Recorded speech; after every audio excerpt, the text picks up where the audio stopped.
Tatlong beses nagtangkang magnakaw pero tatlong beses din nagmintis ang dalawang kawatan sa Rizal. Ang kanilang ilang beses na kapalpakan nasa pool sa mga CCTV. Nasa frontline ng balitang yan si Gary De Leon.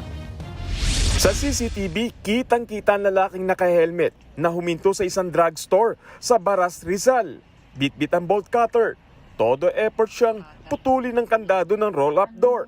Kaso, mukhang first time ni Kuya. Ilang minuto ring nakipagbuno sa kandado bago tuluyang umalis. At bumalik ulit para tapusin ang trabaho. Nang mabuksan ang kandado, dumating ang kasabwat. Inangat ang roll-up door. Pero surprise, may salamin at pinto pa pala sa loob. Kaya ang ending, umatras ang dalawang kawatan. Buti na lang, hindi natuloy ang tangkang pagnanakaw. Kung nagkataon, prescription drugs at kita ng botika ang posibleng natangay. Pero hindi pa pala sila sumuko. Sunod nilang pinuntirya ang isang sari-sari store. Naputol ang kandado pero nabulaga ang sospek. May mga tao pala sa loob. Ayun, mabilis silang umeskapo. Sakay ng kanilang motor. Never say die pa rin ang mga kawatan.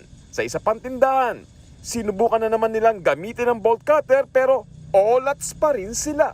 Tatlong establishmento, tatlong mintis, kaya ang ending, kabiguan lang ang nauwi ng mga magnanakaw na riding in tandem. Tinutugis na sila. Nagbabalita mula sa frontline, Gary De Leon, News 5. Mga kapatid, Cheryl Hosing po. Maging maalam at may pakialam sa mga napapanahong issue at headlines. Mag-follow at mag-subscribe na sa social media pages ng News 5.